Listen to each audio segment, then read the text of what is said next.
Shao वू ने अपनी आंखें बंद कर लीं। होठों पर एक ठंडी लकीर सी उभर आई। उसके आदेश पर स्वर्ग को निगलने वाले राक्षस ने आक्रमण किया।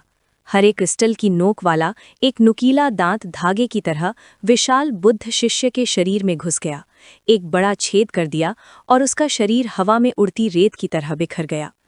फैन याई और उसके 4 अधीनस्थों द्वारा बनाई गई रक्षात्मक संरचना पल भर में ध्वस्त हो गई और आकृतियां आकाश से गिरने लगीं। मंदिर में भय की चीखें गूंज उठीं। आह आह आह! जियांगचेन और श्याओ जाओ बाहर से देख रहे थे। विशाल बुद्ध शिष्य को धूल में बदलते देख वे अपना आश्चर्य नहीं छिपा सके और संतुष्टि से मुस्कुराए।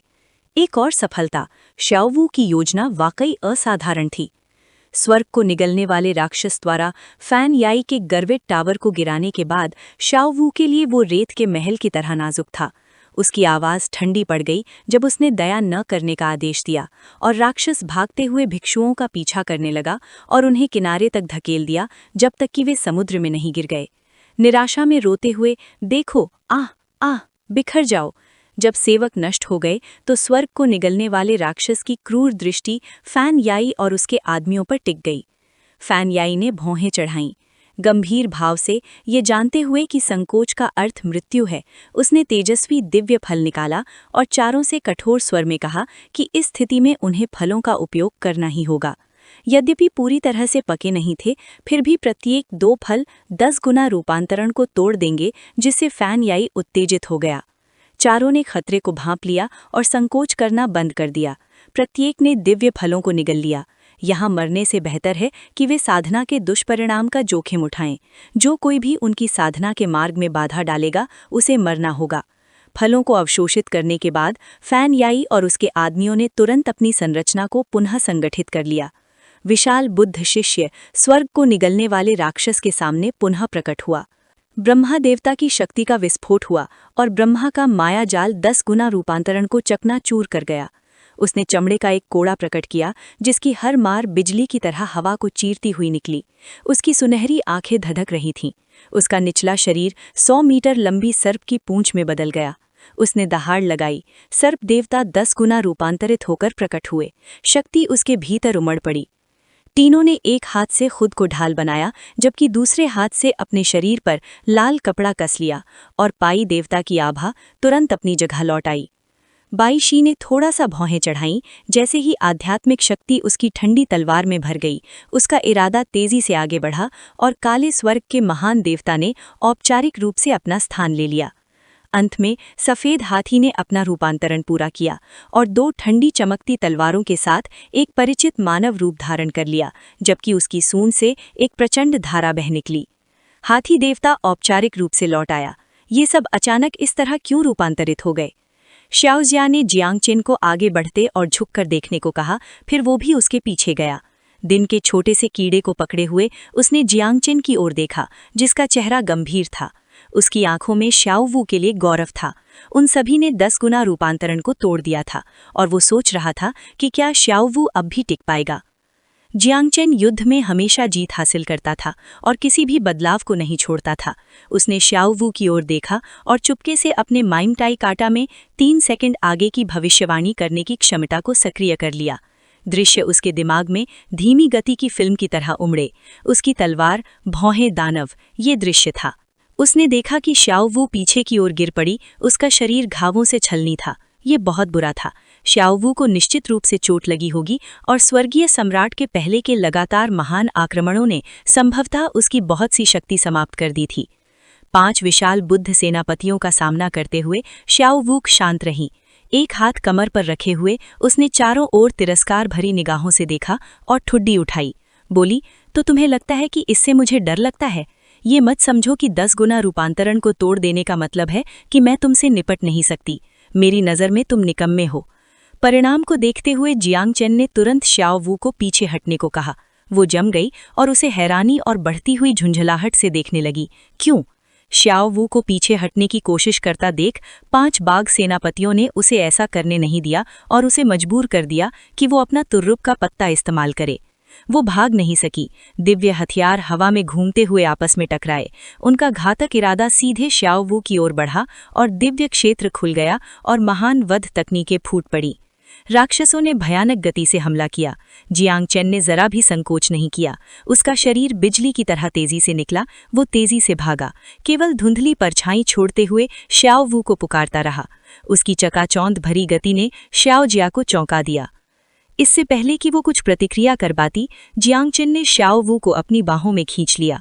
उसके इस अचानक कदम से वो स्तब्ध रह गई। उसने कुछ नहीं कहा। उसकी तलवार से सजी भौहें तन गईं और दूसरे हाथ से उसने अपनी लाल शक्ति का विस्फोट किया।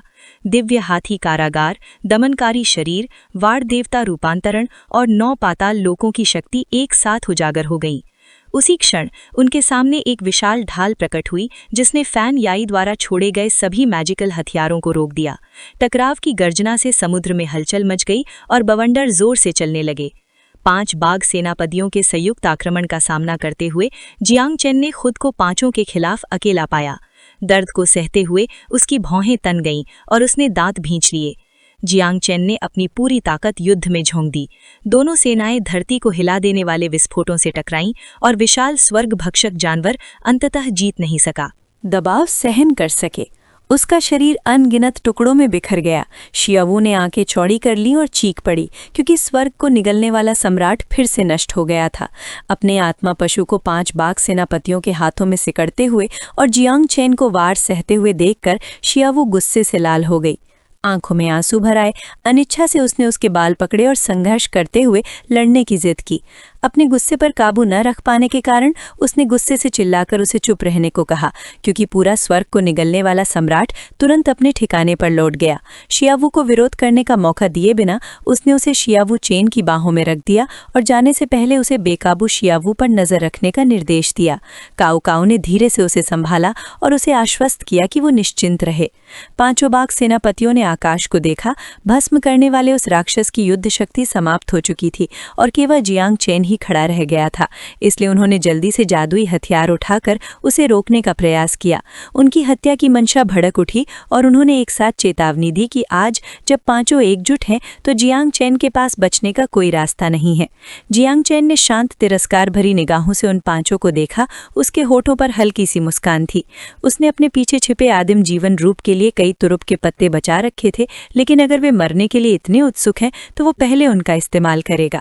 जियांग चेन के चारों ओर की आभा अचानक नर्क के द्वार खुलने जैसी हो गई। एक रहस्यमय बैंगनी प्रकाश उसकी आंखों में चमक उठा। उसकी उंगलियों के जोड़ हिलने लगे। आकाश में गरज सुनाई दी और उसने 4 महान दिव्य पशुओं को बुलाने का इरादा किया। पल भर में जियांग चेन के पीछे आकाश और पृथ्वी कांप उठे। 4 राजसी पौराणिक जानवर प्रकट हुए। उनकी दहाड़ों से अंतरिक्ष कांप उठा और उनका अधिकार गहराता चला गया। प्रत्येक ने अपने स्वामी के लिए लड़ने की शपथ ली। जब 5 बाघ सेनापतियों ने 4 दिव्य प्राणियों को उतरते देखा तो वे आंखें फाड़ कर जम गए और अवाक रह गए। कोई भी अपनी आंखों पर विश्वास नहीं कर पा रहा था। वे सभी 10वें दर्जे के आदिम जीवन रूप थे। ये कैसे संभव हो सकता है? इससे पहले कि 5 प्रतिक्रिया करें, दिव्य शेर आगे बढ़ा। उसकी शक्तिशाली दहाड़ से आकाश कांप उठा। उस दहाड़ से आकाश कांप उठा। फान ही ने तुरंत खुद को संभाला, अपना जादुई हथियार लहराया और बार बार मंत्रोच्चार किया। बैंगनी प्रकाश ने उसकी भुजाओं को घेर लिया और उसने दानव को वश में करने वाला श्राप दिया।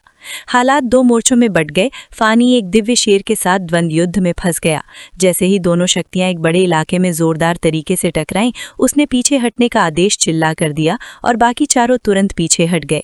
उस दैवीय जानवर के लिए उसका विरोधी चिंता के लायक भी नहीं था। उसने बेपरवाही से जलते हुए सूर्य की किरणें छोड़ दी। सुनहरी रोशनी की किरणें फानी से टकराईं। हालांकि उसने जल्दबाजी में खुद को बचाने की कोशिश की, लेकिन तब तक बहुत देर हो चुकी थी। रोशनी ने उसकी आंखों को भेद डाला, उसके मांस और खून को चीर डाला, जिससे वो दर्द से कराह उठा। उसकी आंखों के सामने गहरा अंधेरा छा गया। फानी ने अपनी आंखों की रोशनी वापस पाने के लिए पूरी ताकत झोंक दी, लेकिन उसके सामने सिर्फ खालीपन था। वो निराशा और घबराहट में चिल्लाया और अपनी ही चीखें बर्दाश्त नहीं कर पाया। वो जानवर करीब आया और अपना मुंह खोलकर चमकदार सुनहरी रेत उगलने लगा। महान सूर्य की रेत एक बवंडर की तरह उठी और फानी को पूरी तरह निगलकर दफना दिया। महीन सुनहरी रेत एक शांत लहर की तरह बहती हुई फानी को तबाही के भंवर में खींच ले गई और उसके दर्द की चीखें अनंत तक गूंजती रहीं। संघर्ष की आवाजें धीरे धीरे धीमी पड़ गईं, जब तक कि उसका शरीर गलकर एक सफेद कंकाल में नहीं बदल गया। अंत में वो धूल में मिल गया। गायब होने से पहले उसकी कराहें एक बार फिर से गूंजी। वो दैवीय जानवर युद्ध मैदान में शान से खड़ा रहा। उसकी ठंडी पीली आंखें बचे हुए लोगों को घूर रही थीं। फानी को रेत में बदलते देख टीनों ने घबराहट में चीख मारी, जबकि बाकी लोग डर के मारे पीले पड़ गए और चुप हो गए। हाइशी ने देखा कि उस दैवीय जानवर ने 5 मिनट से भी कम समय में फानी को पूरी तरह खत्म कर दिया था। वो घबराहट में, जिसका चेहरा डर से सफेद पड़ गया था, चीख पड़ी। वहीं सफेद हाथी भी जम सा गया। वो इस भयानक अंजाम को देखकर पूरी तरह अवाक रह गया। उसकी आंखें हैरानी से फटी की फटी रह गईं। शेर को पहले हमला करते देख 8 सिर वाला सांप, जो खुद भी एक दैवीय जानवर था, चुपचाप खड़ा नहीं रह सका। वो रेंगता हुआ आगे बढ़ा और शीपों को निशाना बना लिया। वो शेर को युद्ध मैदान पर अकेले कब्जा नहीं करने देना चाहता था, इसलिए उसने सीधे अपने विरोधी से मोर्चा ले लिया। शीपो पीछे हटता गया। उसके पास बचने का कोई रास्ता नहीं था। उसने अपनी चाबुक कसकर पकड़ ली और दांत पीसकर लड़ने का फैसला किया। बाकी दैवीय जानवरों ने भी एक साथ हमला किया। हर किसी ने अपना अपना निशाना चुन लिया। भूला भेड़िया टीनों के करीब आया। उसकी आंखों में घूरा और उस पर झपट पड़ा, जिससे टीनों को मजबूरन अपनी सुनहरी अंगूठी से जल्दबाजी में जवाबी हमला करना पड़ा। वहीं कीलान ने अपनी दैवीय शक्ति का इस्तेमाल करके हाई पर बिजली से हमला किया। हाई ने दांत पीसे और उस जोरदार हमले का सामना करने के लिए अपनी तलवार ऊपर उठा ली। 8 सिर वाला सांप पलक झपकते ही पास आ गया। अपना मुंह खोलकर संक्षारक धुंध भरा पानी उगलने लगा।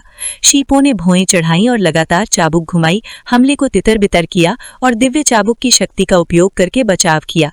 भूरा भेड़िया बिजली की तरह फुर्तीला हुआ, अपने जबड़े फैलाकर टीनों को निगलने के लिए झपटा। टीनों जल्दी से पीछे हट गया। बचाव में सुनहरी अंगूठी को नियंत्रित करने के लिए हाथ की मुद्राएं बनाई। सुनहरा चक्र रक्षक भेड़िए के दांतों को मजबूती से रोक रहा था और दोनों भयंकर संघर्ष में उलझ गए। दूसरी ओर कीलान ने बंधन शक्ति से भरी जंजीरें फेंकी ताकि हाई को रोक सके। शीपों ने निगाहें सिकोड़ी और चकमा देने के लिए मुड़ा, जंजीरों को पकड़ा और गोली टावर दानव वध सलवार से बंधनों को काट दिया। सफेद हाथी जम गया, ये सब देख रहा था। फानियों की आवाज ने अचानक उसे जाने के लिए कहा। उसने घबराहट में सोर्स ढूंढा और एक तैरती हुई बैंगनी आभा देखी। उसे हैरानी से एहसास हुआ कि ये मंदिर के भगवान की आत्मा थी। फानियों ने अपनी आखिरी ताकत दिव्य स्नो माउंटेन पर गरुड़ को बुलाने का आदेश चिल्लाने में खर्च कर दी। सफेद हाथी शांत हो गया और उसने आज्ञा मानी। फिर फानियों की आत्मा धुंधली हो गई और हवा के साथ गायब हो गई। सफेद हाथी तुरंत रोशनी की किरण में बदल गया और जियांगचेन के पीछे पहाड़ की ओर तेजी से बढ़ा, युद्ध के मैदान को छोड़कर। जियांगचेन ने उसे बिना रोके बस एक नज़र देखा। जियांगचेन ने सफेद हाथी को जाते हुए देखा। उसका एक्सप्रेशन ऐसा था जैसे उसे इसकी उम्मीद थी। उसके होठों पर एक ठंडी मुस्कान ने उसे जाने दिया। ये बाद में उसे ढूंढने से बेहतर है। ये वीडियो का अंत है। अगर आप लोग अगला भाग देखना चाहते हैं तो हमारे चैनल को सब्सक्राइब करें।